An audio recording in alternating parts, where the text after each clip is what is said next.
नमस्कार दोस्तों, मैं कुलदीप सिंह चौधरी आज फिर से लेकर आया हूँ आपके लिए सिंधु घाटी सभ्यता का पार्ट 2।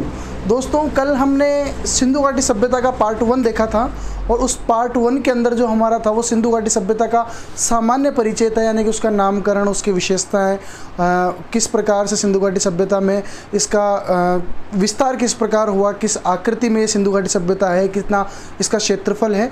कुछ पॉइंट्स हमने देखे थे कि सिंधु घाटी सभ्यता एक नगरीय सभ्यता थी, सिंधु घाटी सभ्यता एक मातृसत्तात्मक सभ्यता थी, या सिंधु घाटी सभ्यता एक आद्य ऐतिहासिक सभ्यता थी, सिंधु घाटी सभ्यता एक कांस्य युगीन सभ्यता थी। इन सारी चीज़ों को लेकर कल हमने एक ब्रॉड बातचीत की, एक अच्छी विस्तृत चर्चा की। आज हमारा जो दूसरा पॉइंट, जैसा कि मैंने आपको फर्स्ट वीडियो में बताया था कि अगला पॉइंट हमारा होगा नगर नियोजन। और नगर नियोजन जो हमने जिस चीज़ से हम इसको कनेक्ट कर सकते हैं, वो हमने जो सिंधु घाटी सभ्यता की जो पहली विशेषता यानी कि पहली स्पेशलिटी इसकी बताई थी, वो बताया था मैंने आपको कि सिंधु घाटी सभ्यता एक नगरीय सभ्यता थी। अब सिंधु घाटी सभ्यता जो ये नगरीय सभ्यता है, अब ये जो नगरीय शब्द है, इस नगरीय शब्द का तात्पर्य हम यहाँ से ये लेंगे कि आज वर्तमान नगर में, जिस गांव में, जिस शहर में हम आज रह रहे हैं, उसको एक नगर होने के लिए क्या पैरामीटर्स होने चाहिए, किन मापदंडों का पूरा पालन होना चाहिए, उसके बाद वो नगर कहलाएगा। तो हमारे सामने मोटी मोटी सी कुछ बातें आती है कि वहाँ पर पक्के मकान होने चाहिए, वहाँ पर 1 मंजिला या 2 मंजिला मकान होने चाहिए, वहाँ पे सड़कें जो है वो पक्की सड़कें होनी चाहिए, या जल निकासी के लिए नालियों की समुचित व्यवस्था चाहिए। तो अगर ये चीज़ें, अगर कोई गांव या कोई एक भौगोलिक क्षेत्रफल अगर इन चीज़ों को फॉलो करता है, इन पैरामीटर्स को फॉलो करता है, तो आज हमारी नज़र में एक नगर के नाम से हम उसको जान सकते हैं। तो वैसा जैसा आज का नगर है, जो हमारी नगरीय सभ्यता है, वैसे ही सिंधु घाटी सभ्यता एक नगरीय सभ्यता थी। यहाँ पक्के मकान भी उपलब्ध थे, यहाँ 1 मंजिला और 2 मंजिला भवन भी इस्तेमाल किए गए, यहाँ पक्की सड़कों का प्रयोग भी किया गया, यहाँ पे नालियों का प्रयोग भी किया गया। इन ही सारी चीज़ों को मिलाकर हम आगे देखेंगे कि किस प्रकार इनके बारे में हमने एक बड़े लेवल पे हम ये देखेंगे कि किस प्रकार सिंधु घाटी सभ्यता का नगर नियोजन हमारे सामने आता है। और नगर नियोजन जो सारी विशेषताएं मैंने आपको बताई कि ये मातृसत्तात्मक थी, नगरीय थी, कांस्य युगीन थी, आद्य ऐतिहासिक थी, इन सभी में अगर सबसे ज़्यादा विशेषता, अगर 4 विशेषताएं आ जाए और चारों में अगर ये सारी विशेषताएं आए, तो भी सबसे ज़्यादा पॉपुलर, इसको नगरीय सभ्यता की वजह से सबसे ज़्यादा पॉपुलैरिटी मिली और भारत के सबसे प्राचीन नगरों के साक्ष्य यहाँ से मिले। इसीलिए इसे भारतीय इतिहास में प्रथम नगरीकरण के नाम से भी जाना जाता है। क्वेश्चन आ जाए कि भारत में प्रथम नगरीकरण किस काल को कहा जाता है या किस सभ्यता को कहा जाता है, तो अपना आंसर होगा सिंधु घाटी सभ्यता। दोस्तों, यहाँ एक शब्द मैंने यूज में लिया, नगर नियोजन। नियोजन का अर्थ हम यहाँ लगा सकते हैं कि उपलब्ध संसाधनों में, यानी कि जो भी संसाधन हमारे पास उपलब्ध हैं, उनमें उचित से उचित उनका समायोजन करके उचित से उचित उपयोगिता हमारे लिए वो, यानी कि उनका समायोजन इस तरीके से करें कि उपलब्ध संसाधनों में भी हम ज़्यादा से ज़्यादा उपयोगिता उनकी प्राप्त कर सकें। तो इनके पास जो चीज़ें उपलब्ध थी, उन्हीं चीज़ों से इन्होंने नगर के निर्माण में, नगर के विन्यास में जो उपलब्धि हासिल की, वो सारी चीज़ें हम नगर नियोजन के अंदर पढ़ने वाले हैं। तो आइए स्टार्ट करते हैं नगर नियोजन। नगर नियोजन पढ़ने के लिए हम फिर से इस सिंधु घाटी सभ्यता को कुछ पॉइंट्स के अंदर डिवाइड कर देंगे। जैसे एक पॉइंट आपको यहाँ दिख रहा होगा, नगर। पहला पॉइंट है नगर कि किस प्रकार इनका नगर बना हुआ था। दूसरा पॉइंट है भवन निर्माण, यानी कि किस प्रकार के इनके मकान थे, मकानों की क्या क्या विशेषताएं थी।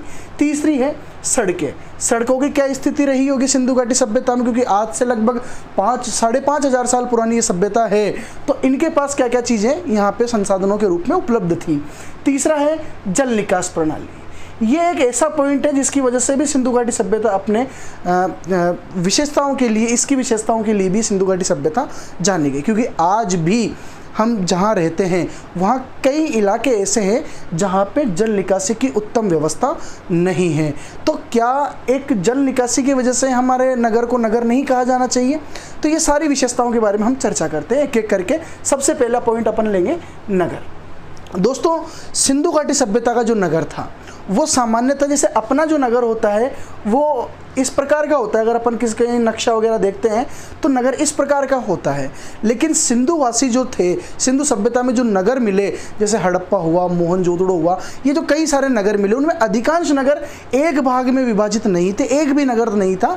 सभी नगर जो है वो दो भागों में विभाजित थे, जैसा कि मैंने यहाँ पे आपको बता रखा है। यानी कि नगर के जो है वो दो स्वरूप थे, एक पश्चिमी टीला और एक पूर्वी टीला। यानी कि जो पश्चिम दिशा में जो पार्ट था उसे हमने पश्चिमी टीला कहा, और जो पूर्व दिशा में जो टीला था उसे पूर्वी टीला के नाम से हमने जाना। अब चूंकि ये जो डिवाइडेशन किया गया है इनका, तो ये एक तो दिशा के आधार पे तो हमने इसका नाम बताया पश्चिमी टीला और पूर्वी टीला, और दूसरी बात करें तो ये जो टीला है जो पश्चिम दिशा की ओर बना हुआ है, ये अपेक्षाकृत, यानी अपेक्षाकृत का मतलब है पूर्वी टीले की अपेक्षा थोड़ा सा ऊंचे धरातल पर बना हुआ था, इसीलिए हमने इसको उच्च टीले का नाम भी दिया। एक दूसरा कारण भी ये है कि यहाँ समाज का उच्च वर्ग निवास करता था, इसलिए भी हम इसको उच्च वर्ग के नाम से जान सकते हैं। और तीसरी चीज है, चूंकि यहाँ समाज का उच्च वर्ग निवास करता था, इसीलिए ये जो पश्चिमी टीला, ये जो उच्च टीला है जहाँ उच्च वर्ग निवास करता था, तो इन ऊंचे लोगों की सुरक्षा की दृष्टि से एक सुरक्षा प्राचीर का निर्माण किया गया था। जैसा मैंने यहाँ पे एक लहरनुमा आपको दिखाया है,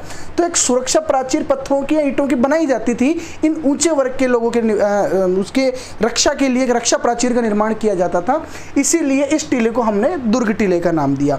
इसके विपरीत विशेषताएं अगर हम इनकी देखें इस वाले टीले की, तो ये पूर्वी टीला, क्योंकि पूर्वी दिशा में बना हुआ है, इसमें समाज के उच्च वर्ग का निवास था उच्च टीले में। और दूसरा जो टीला था, यानी कि पूर्वी दिशा का जो टीला था, इसमें समाज का निम्न तबका जो है वो निवास करता था। तीसरी चीज है नगर टीला, कि ये अगर दुर्ग टीला है, यानी कि अगर इसके सुरक्षा प्राचीर का निर्माण किया गया है तो इसे हमने दुर्ग टीला नाम दिया, और इसके सुरक्षा प्राचीर का निर्माण नहीं है, ये एक सामान्य धरातल पर, अपेक्षाकृत नीचे धरातल पर सामान्य स्थिति में बना हुआ था, इसीलिए हमने इसको नगर टीला नाम दिया। यानी कि ये पश्चिम दिशा में है इसलिए पश्चिमी टीला, ये पूर्वी दिशा में है इसलिए ये पूर्वी टीला। उसमें समाज का उच्च वर्ग निवास करता था इसलिए उच्च टीला, और इसमें समाज का निम्न वर्ग निवास करता था इसीलिए इसको हमने निम्न टीले का नाम दिया। उसकी सुरक्षा प्राचीर निर्मित थी, सुरक्षा प्राचीर से इसको घेरा गया था, इसीलिए पश्चिमी टीले को दुर्ग टीला भी कहेंगे। और ये सामान्य नगर की भांति था, जहां नगर के सामान्य लोग निवास करते थे, निम्न तबका यहाँ पे निवास करता था, इसीलिए हमने इसको नगर टीले का नाम दिया। अब मैंने आपको ये जो चीज़ें बताई, ये नगर निर्माण से संबंधित चीज़ें हैं। यानी कि एक नगर को इन्होंने दो भागों में डिवाइड कर रखा था, एक में तो विशेष अधिकार प्राप्त लोग रहेंगे और एक में आप और मेरे जैसे जन सामान्य लोग रहेंगे। जैसे फॉर एग्जाम्पल मैं आपको ये बताना चाहूँ कि हम अपने शहरों के अंदर अगर डिस्ट्रिक्ट हेडक्वार्टर्स की बात करें तो जो सर्किट हाउस होते हैं वो सामान्य धरातल से ऊँचे बनाए जाते हैं। जैसे हम टोंक में हैं तो टोंक का जो सर्किट हाउस है वो सामान्य धरातल से काफ़ी ऊंचाई पे जाके बना हुआ है, क्योंकि उसमें विशेषाधिकार प्राप्त लोग निवास करते हैं, या वो कोई लोग जो उसमें आते हैं जैसे मंत्री सांसद वगैरह जो आते हैं, वो विशेषाधिकारों से प्रेरित जो लोग हैं, परिपूर्ण जो लोग हैं, वो वहाँ पे आते हैं। और उन विशेषाधिकारों से प्राप्त जो लोग हैं, पूर्ण जो लोग हैं, उनकी सुरक्षा के लिए जो है वहाँ पे एक सुरक्षा प्राचीर का निर्माण भी किया गया है। तो वहाँ हम आधुनिक सर्किट हाउस की यहाँ से तुलना कर सकते हैं। अगला चलते हैं कि मैंने ये नगर नियोजन में नगर जो पॉइंट अपन ने लिया था कि नगर का विन्यास किस प्रकार का था, ये किस प्रकार से डिवाइडेशन किया गया, तो इसमें मैंने एक शब्द यूज लिया कि अधिकांश जो नगर मिले, जैसे हड़प्पा, मोहनजोदड़ो, टोटली लगभग 2800-3000 के आसपास यहाँ से सिंधु घाटी सभ्यता के किनारे से जो नगर मिले हैं, उनमें से अधिकांश की अगर बात करें कि लगभग 80% जो विशेषताएं थी नगर की, वो ये वाला डिवाइडेशन था। यानी कि 80% डिवाइडेशन जो है वो पश्चिमी टीले और पूर्वी टीले में किया गया था। अब हम इसके अपवाद देखें। अपवाद का मतलब है कि इस विशेषता के अलावा और कौन सी विशेषताएं इस टीलों के अंदर रहती थी। तो जैसा मैंने बताया कि अधिकांश टीले पश्चिमी और पूर्वी टीले के अंदर डिवाइडेड थे, और पश्चिमी टीला जो है वो सुरक्षा प्राचीर से घिरा हुआ होता था। लेकिन कुछ नगर ऐसे भी मिले हैं, जैसे आपका कालीबंगा, कालीबंगा के भी नगर के दो डिवाइडेशन थे, वही सेम पश्चिमी टीला और वही सेम पूर्वी टीला। लेकिन यहाँ एक अपवाद स्वरूप एक नई चीज़ निकल के आई कि पश्चिमी टीला और पूर्वी टीला दोनों ही टीले पृथक पृथक रूप से दुर्गीकृत माने जाते हैं। यानी कि वहाँ सिर्फ पश्चिमी टीला दुर्गीकृत था, लेकिन यहाँ पश्चिमी टीला और प्लस पूर्वी टीला दोनों टीले दुर्गीकृत है। और एक चीज़ यहाँ याद रखने योग्य ये है कि दोनों ही टीले जो हैं वो अलग अलग रूप से दुर्गीकृत है। तो ये जो विशेषता थी, ये विशेषता थी साहब कालीबंगा के अंदर। और चूंकि कालीबंगा हमारे सिलेबस में अलग से भी दिया हुआ है, क्योंकि राजस्थान में हम रहते हैं, राजस्थान के इतिहास को जानना भी हमारा एक धर्म है, हमारा एक नैतिक कर्तव्य है, तो हमारे सिलेबस के अंदर भी कालीबंगा को दिया हुआ है। तो यहाँ हमें सारी सभ्यताएं पढ़नी है, लेकिन कालीबंगा के ऊपर हमारा विशेष फोकस रहेगा। तो कालीबंगा के जो दोनों टीले थे वो अलग अलग रूप से दुर्गीकृत थे। अब एक दो नगर ऐसे भी मिले हैं जैसे पश्चिमी टीला और पूर्वी टीला। ये दोनों ही टीले दुर्ग से घिरे हुए थे, यानी कि सुरक्षा प्राचीर से घिरे हुए थे, लेकिन इनकी अलग विशेषता है कि दोनों ही टीले एक ही सुरक्षा प्राचीर के अंतर्गत घिरे हुए थे। यहाँ कालीबंगा में दोनों टीले पृथक पृथक रूप से, और यहाँ ये वाली विशेषता जो मैंने बताई, यहाँ दोनों टीले, पूर्वी टीला और पश्चिमी टीला जो है वो एक ही सुरक्षा प्राचीर से घिरा हुआ था। और ये विशेषता दो जगहों से मिलती है, और दोनों ही जगह जो है वो गुजरात में है। एक नगर था लोथल और एक नगर का नाम था सुरकोटड़ा। ये वही सुरकोटड़ा है जहाँ से घोड़े के अस्थि पंजर भी मिले हैं, और ये वही लोथल है जहाँ से बंदरगाह, गोदीबाड़ा या कई सारे, जैसे एक यहाँ से मर्दभांड मिला है, चालाक लोमड़ी की कहानी वाले, वो सारी चीज़ें आगे स्टेप बाय स्टेप जब हम पढ़ेंगे वो सारी चीज़ें वहाँ आती रहेगी। बहरहाल हमें नगर नियोजन के अंदर नगर शब्द की हम बात कर रहे थे, इसका विखंडन कर रहे थे। तो पश्चिमी टीला, पूर्वी टीला, इसके अपवाद हमने देखे कि दो टीले कालीबंगा में, और दोनों ही टीले जो है वो अलग अलग रूप से दुर्गीकृत थे। लोथल और सुरकोटड़ा जो गुजरात के केंद्र थे, यहाँ दोनों ही टीले जो है वो एक ही सुरक्षा प्राचीर से घिरे हुए थे। एक और हमारे यहाँ सामने आता है कि एक नगर ऐसा भी था जहाँ का पश्चिमी टीला और पूर्वी टीला, दोनों ही टीले जो है वो किसी भी सुरक्षा प्राचीर से घिरे हुए नहीं थे, यानी कि दोनों ही टीलों के अंदर दुर्ग का अभाव देखने को मिला। और ये जो नगर था, ये नगर था चन्हूदड़ो, पाकिस्तान में था चन्हूदड़ो। ठीक है, एक और अपवाद हम यहाँ देखेंगे, अब तक का सबसे बड़ा अपवाद कि हमने यहाँ देखे तो यहाँ भी दो टीले, कालीबंगा में भी दो टीले, सुरकोटड़ा और लोथल में भी दो टीले, और चन्हूदड़ो के अंदर भी यहाँ पे हमने दो टीले देखे। लेकिन एक टीला ऐसा था या एक नगर ऐसा था जहाँ पे जो नगर के जो तीन टीले, जो डिवाइडेशन था वो दो भागों में न होकर लगभग तीन भागों के अंदर इसका डिवाइडेशन किया गया था। सामान्यतः हमने देखा कि नगर का डिवाइडेशन दो भागों में था, लेकिन यहाँ का जो नगर था वो तीन भागों में डिवाइड था, और तीसरा जो नगर यहाँ निकल के आया उसी नगर को हमने नाम दिया स्टेडियम। जी हाँ, ये स्टेडियम जो आपके सामने शब्द आया, ये सिर्फ और सिर्फ पूरी कालीबंगा सभ्यता के अंदर धोलावीरा जो गुजरात के अंदर है, धोलावीरा से ये हमें देखने को मिला। तो यहाँ पूरी सिंधु घाटी सभ्यता के जो नगर नियोजन के अंदर जो नगर विन्यास था वो इसी प्रकार का था, पश्चिमी टीला और पूर्वी टीला। एकमात्र शहर था धोलावीरा जिसका जो नगर का डिवाइडेशन था वो तीन भागों के अंदर था। चलो, तो ये नगर से संबंधित बात थी कि नगर पश्चिमी टीले और पूर्वी टीले के अंदर बटा हुआ था। अब अगली चीज़ हम देखते हैं, अगली चीज़ हमारे सामने है भवन निर्माण, कि किस प्रकार के मकानों के अंदर ये लोग रहा करते थे, किस प्रकार के मकान इनके हुआ करते थे, इस चीज़ के बारे में थोड़ा सा देखते हैं। एक बार ये आप चाहो तो आप स्क्रीनशॉट्स वगैरह भी ले सकते हैं इसके। ठीक है, ओके।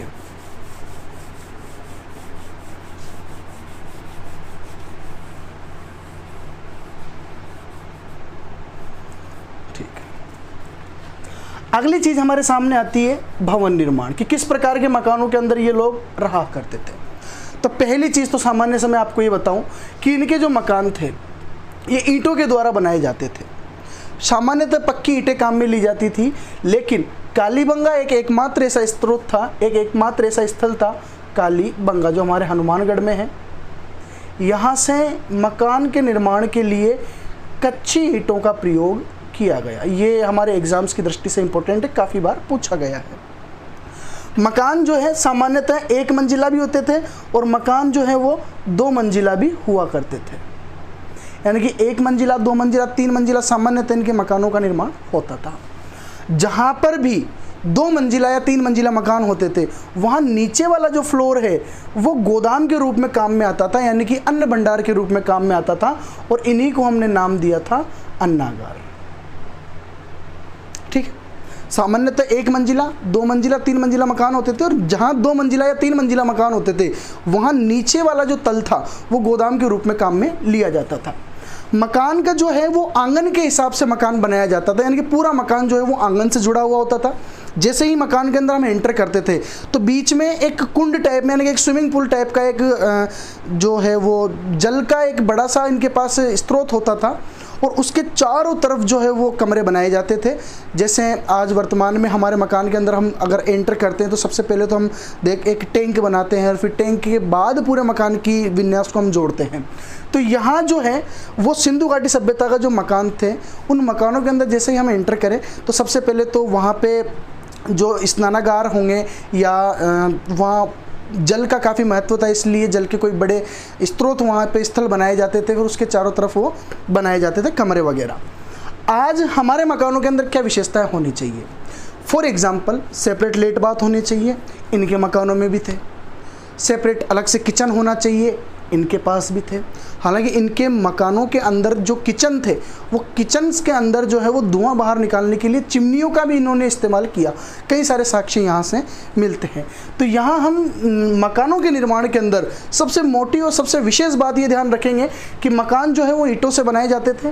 कालीबंगा एकमात्र ऐसा स्थल था जहाँ के जो मकान थे उनके अंदर कच्ची ईंटों का प्रयोग किया गया। कालीबंगा के अंदर ये जो मकान के नीचे का जो धरातल होता था, यानी कि जो फर्श होता था, उस फर्श की विशेषता थी। पूरी सिंधु घाटी सभ्यता में एकमात्र ये फर्श मिला है जो अलंकृत फर्श के नाम से जाना जाता था, यानी कि जो ईंटों के जो टुकड़े बसते थे उनको इन्होंने जमा के कुछ ज्यामितीय आकृतियाँ यहाँ पे निर्माण की, इसीलिए इसे हमने अलंकृत फर्श का नाम भी दिया। तो ये अलंकृत फर्श का पूरी सिंधु घाटी सभ्यता में ये एक इम्पोर्टेंट टॉपिक है, इम्पोर्टेंट क्वेश्चन है। तो यहाँ हम ये स्टार यहाँ पे लगाएंगे, यहाँ पे भी हमने ये स्टार लगाया। तो कालीबंगा से संबंधित दो चीज़ें हमने यहाँ पे देख ली।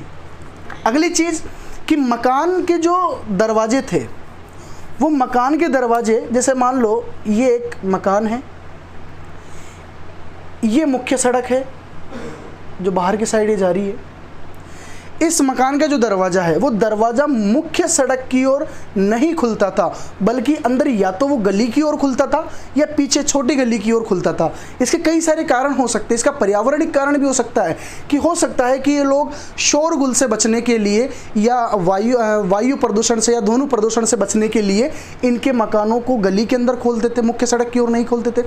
या सफाई से संबंधित भी कोई मुद्दा हो सकता है कि जितना रोड पे मकान जितना ज़्यादा वहाँ पे आवागमन रहेगा, उतनी ही धूल मिट्टी उड़ के मकान के अंदर आएगी और वहाँ पे धूल मिट्टी बार बार झाड़ू निकालना पड़ेगा, और यहाँ के हो सकता है कि महिलाओं को जो है वो झाड़ू वाड़ू निकालने में कोई समस्याओं का सामना करना पड़ता है। इसलिए इन्होंने ऐसे मकानों का निर्माण किया जिनके जो मुख्य द्वार थे वो मुख्य सड़क की ओर नहीं खुलते थे, बल्कि अंदर गली की ओर खुलते थे। अब इसका भी एक अपवाद है।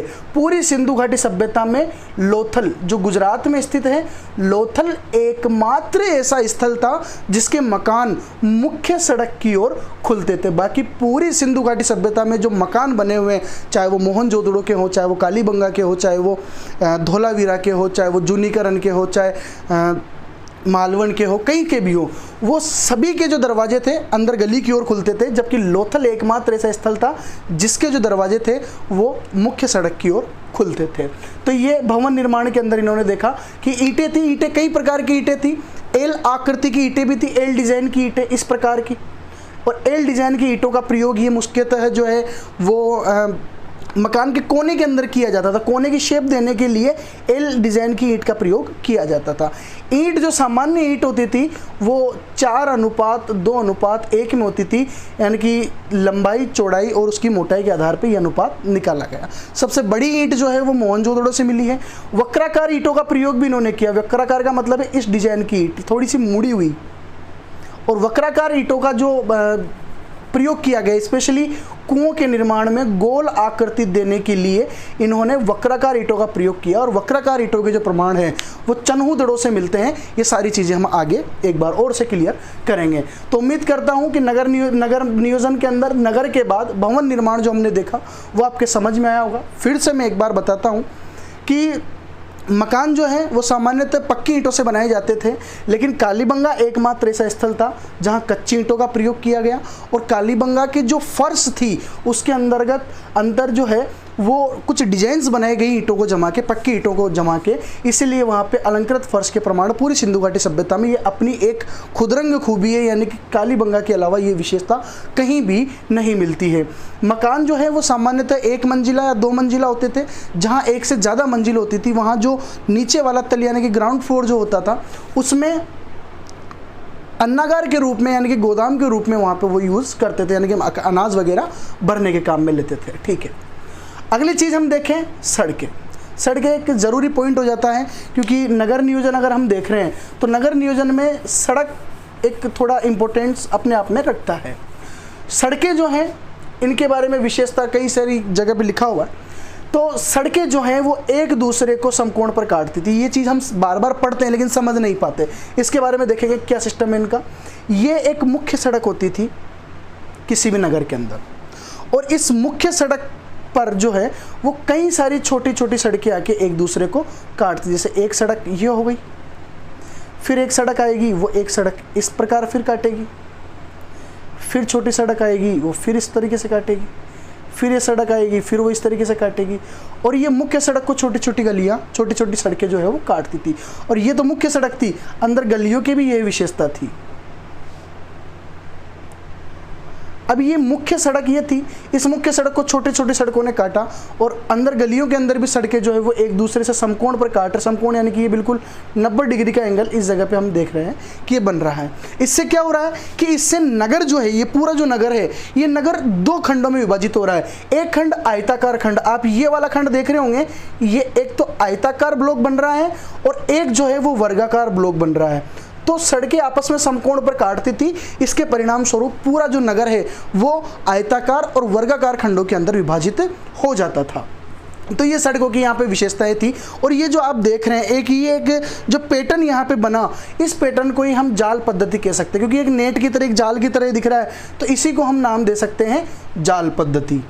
अगला है, इसी को हम नाम दे सकते हैं ग्रिड पद्धति, और इसी को सैद्धांतिक रूप में हम इसको कह सकते हैं ऑक्सफोर्ड सर्कस।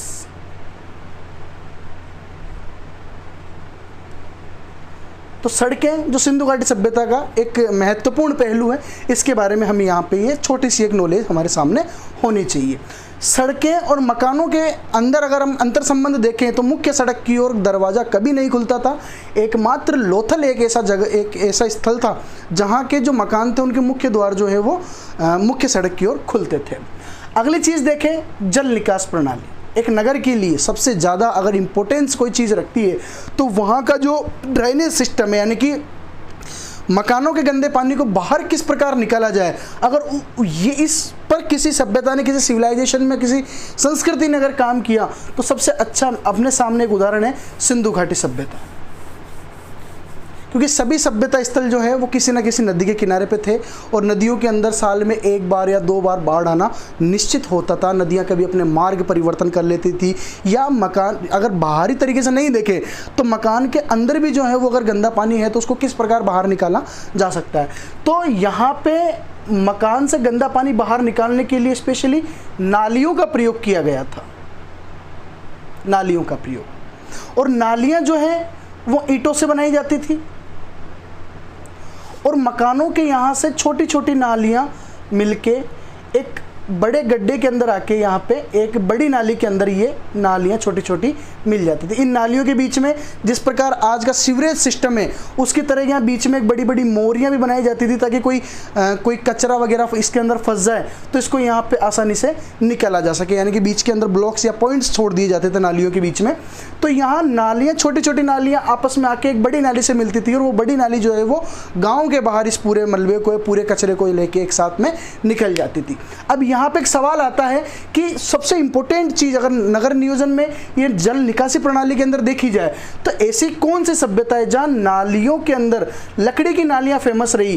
तो हमारे सामने एक चीज आ जाती है कि लकड़ी की जो नालियां थी, उन लकड़ी की नालियों का जो प्रयोग किया गया वो भी एकमात्र सभ्यता स्थल था, और वो था हमारा हनुमानगढ़ में कालीबंगा। कालीबंगा की कुछ विशेषता अपन ने यहाँ देखी कि यहाँ लकड़ी की नालियाँ थी, यहाँ का जो नगर था वो 2 भागों में विभाजित था और दोनों ही टीले जो है वो पृथक पृथक रूप से दुर्गीकृत थे। और कालीबंगा की जो है वो मकान जो है वो कच्ची ईंटों से बनाए जाते थे। अलंकृत फर्श के जो प्रमाण हैं वो कालीबंगा से मिले हैं। तो कालीबंगा अपने आप में एक संपूर्णता रखती है, अपने आप में एक टॉपिक है, इसीलिए इसको हम विस्तृत रूप से आगे भी देखेंगे। तो बहरहाल हमने नगर नियोजन के अंदर एक पॉइंट देखा नगर, एक पॉइंट देखा भवन निर्माण, एक पॉइंट देखा हमने सड़कें, एक पॉइंट देखा हमने जल निकास प्रणाली। और जल निकास प्रणाली में हम देख रहे थे नालियाँ, और नालियों का प्रयोग मकान से गंदे पानी को बाहर निकालने के लिए किया जाता था। सामान्यतः ईंटों का प्रयोग नालियों में हुआ, लेकिन कालीबंगा एकमात्र ऐसा स्थल था जहाँ लकड़ी की नालियों का प्रयोग किया गया। और यहाँ अगर एक पॉइंट्स और देखें तो 2 सवाल यहाँ से बनते हैं।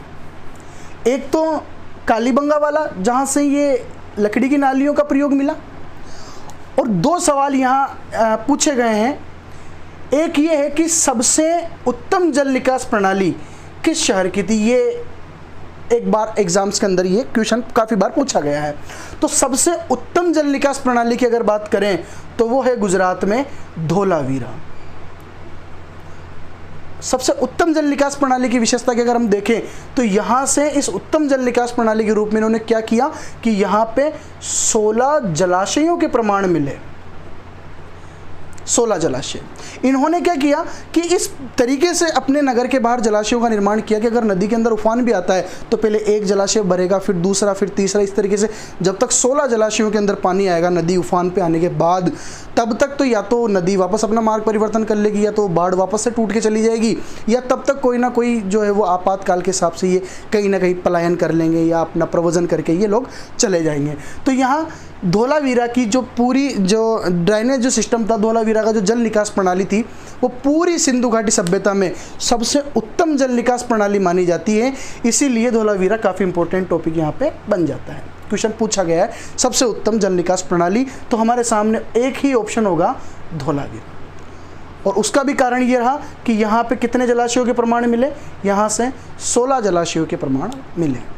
इसके बाद देखें कि सबसे अव्यवस्थित जल निकास प्रणाली की सबसे खराब जल निकास प्रणाली कहाँ की थी। तो हमारे सामने एक जगह आती है हरियाणा में, और उस जगह का नाम है बनवाली, और बनवाली पड़ता है आपका हरियाणा में।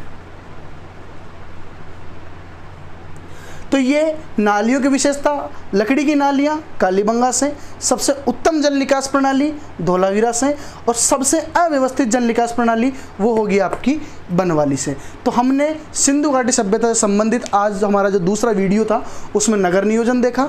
नगर नियोजन को हमने कई भागों के अंदर बांटा।